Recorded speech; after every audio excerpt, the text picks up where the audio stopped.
Hello everyone and welcome to the channel. I'm Emmanuel, I'm a former Boeing 737 pilot and a member of the PMDG 737 tech team. Welcome to today's tutorial discussing operations with the APU inoperative. Now, let's start by actually going over how often this really happens, and the surprising answer is more often than you think. So when I'm thinking back to my time on the Boeing 737, as well as my time on the Airbus A330 in a whole different company nowadays, then operations with the APU INOP still happen like once or twice a year. So that most certainly does happen. Now, let's go over a couple of prerequisites for operating the 737 with the APU INOP. The first one is that you are not allowed to conduct ETOPS operation. So, in order to be allowed to fly ETOPS, an airplane has to have at least 3 AC generator sources, and the 737 does not have those when the APU is inoperative. So, you only have 2 generators, which means that in case of an engine failure, you would be down to a single AC generator, and that by definition already is an emergency. So, if you're down to 1 generator, you have to declare a mayday for that in IFR and commercial operations. Now, talking about operations, you should always carefully check with your dispatch whether your destination airport actually has both an external power unit as well as an air starter unit available, with emphasis on that it has to be an air starter and not an air conditioning unit. Many airports, especially smaller ones that the 737 operates into, have air conditioning units but not air start units. And believe me, once you are there, you don't want to find out that there is no air starter available. Likewise, you should always order the air start unit as early as possible, because many airports take like 45 minutes to an hour to get the unit from wherever it was stored all the way to your airplane, and many of them then find out that they don't have any fuel in the unit, so they need to gather some fuel as well. So always a good idea to get them to bring that unit to you as early as possible. Chances are it's going to delay you anyway. So, now that we talked about this, there is one more thing we should take into consideration, and that is flying in hot weather conditions. Remember, without the APU, you do not have any air conditioning available on the ground, so if you can, try and swap the aircraft into one that has a functioning APU before flying into any places where the temperature is well above 20 degrees, and mostly you have a clear sky as well. The airplane is going to become incredibly hot.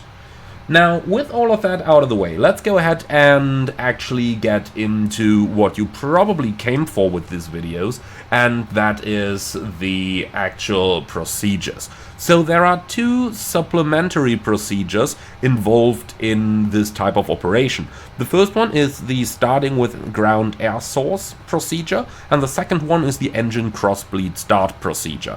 And both of those need to be used under these conditions.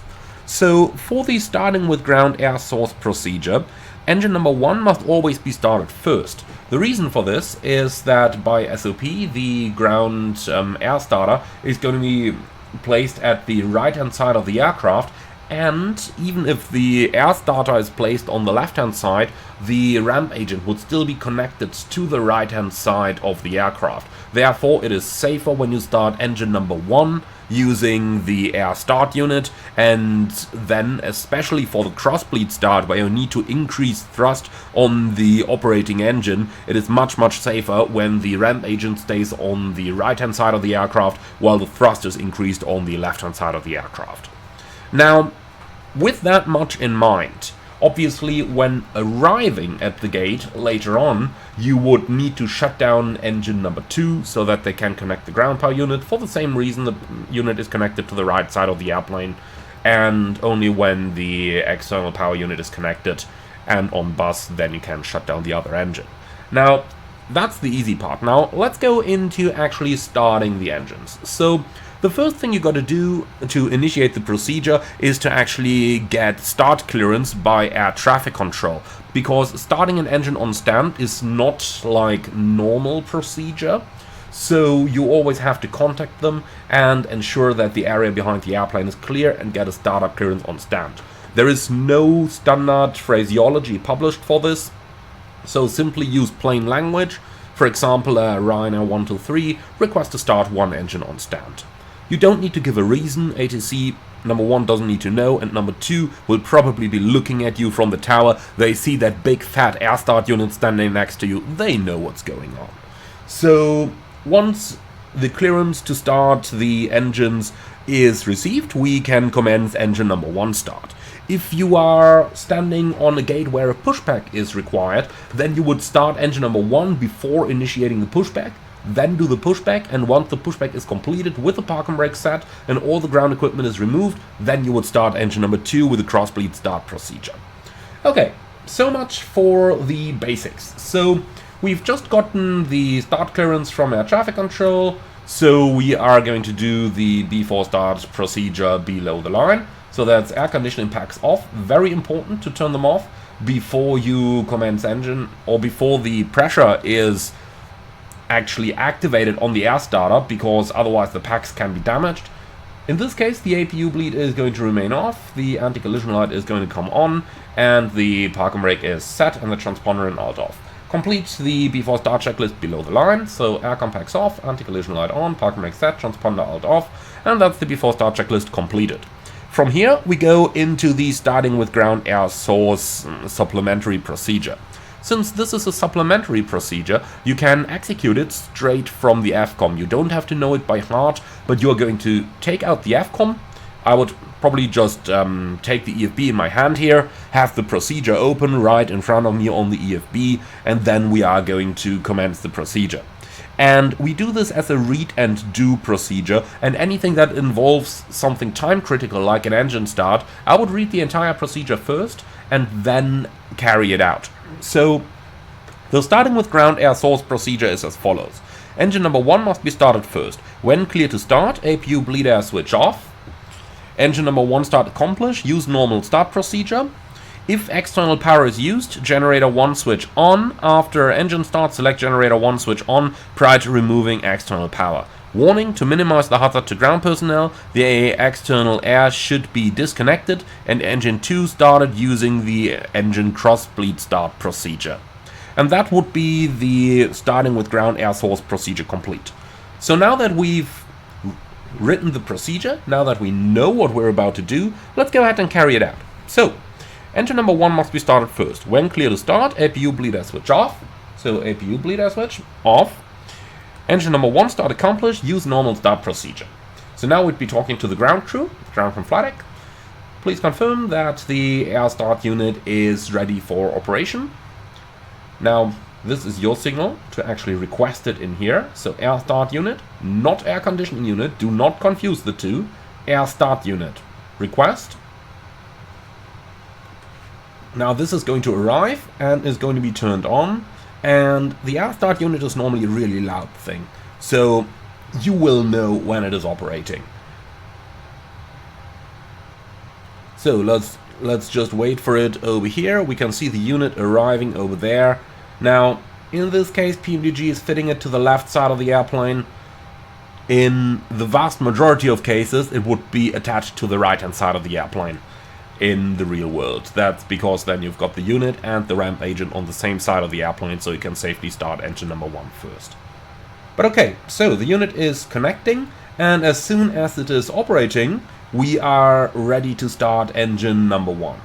So the tuck's going away, and here we go. Air start unit is connected. So now we can see the duct pressure is going up. And with that, we're ready to start engine number 1. And the procedure simply states, use normal start procedures. So, engine 1 start. What happens often when you do this in the real world is that the N2 is going to increase very slowly. That's because the pressure delivered by the air starter is normally far below what the APU would provide. So we got 25% here. Fuel is coming on. The chance to get a hung start with an air starter is quite a bit larger than to than during a normal engine start. So always have that one in mind. Now, once the engine start is complete, which is now, we can continue with the procedure, which says if external ground power is used, generator 1 switch on. After engine start, select generator 1 switch on prior to removing external power. So you got generator 1 on, and now we're powered through the aircraft's generators, and now we can remove both the air start unit as well as the ground power unit. When all of those are removed, ensure the parking brake is set, and then you can remove the chocks as well. So now that all of this is done, we got a working engine. If we were standing on a gate where a pushback was required, then we would now request pushback from air traffic control, and once pushback is completed, then we need to talk to air traffic control again to ensure that we've got clearance to increase the thrust on the engine number 1 to a level required to obtain sufficient bleed air pressure so that you can actually start the second engine. And this basically leads us directly into the engine crossbleed start procedure. So let's go for this and read over the checklist first before executing it. So, engine crossbleed start checklist. Caution, do not attempt a crossbleed start until pushback is complete and the parking brake is set and the TOC is disconnected and ATC clearance is obtained. Before using this procedure, ensure that the area to the rear is clear.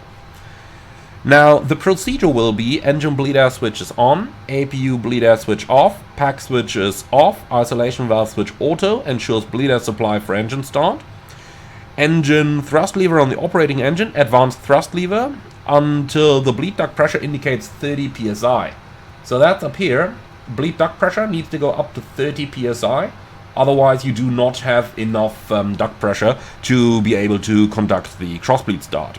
Now, once you got 30 psi, non-operating engine start and use normal start procedures with crossbleed air, which then basically is normal start, with the exception that we have to keep a look at the duct pressure gauge and we might have to increase the thrust on the operating engine even further in case we get a loss of pressure while the engine start commences.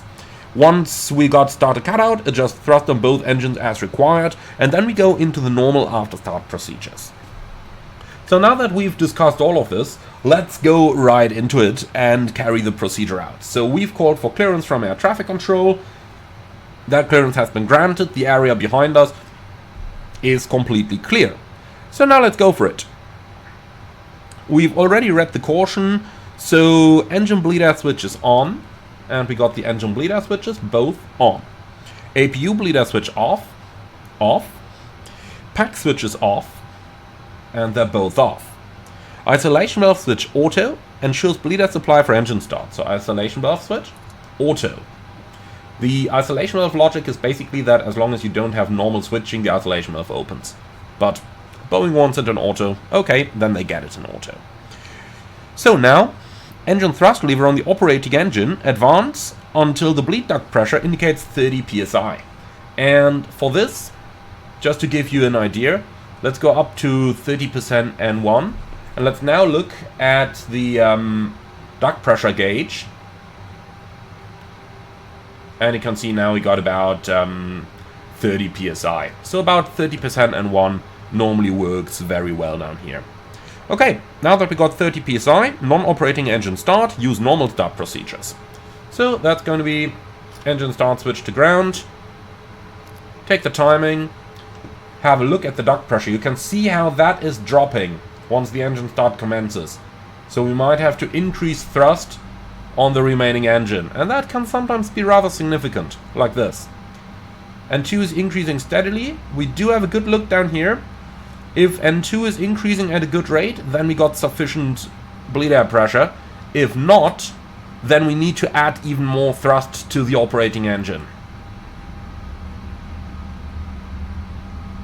Again, here as well, the chance of a hung start because of insufficient bleed air pressure is definitely given. But as you can see, this one is progressing rather normally. As soon as we get started cutout, we should go back to idle thrust on the remaining engine in order to minimize the hazard to any of the ground crew. So with that completed, we have basically done everything. You will notice from here, if we just go into the normal after start procedure, then pretty much everything is covered. So generator on, start switch is continuous, probe heat, anti-ice as needed, packs auto, isolation valve auto, the engine bleeds are on, APU bleed is off, and well, that's about everything there is to this. So that's about everything we got for this particular procedure.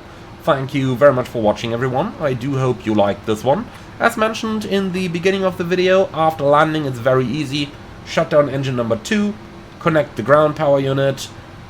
Once it is connected, shut down engine number 1, and that's it. No further deviation from standard procedures necessary.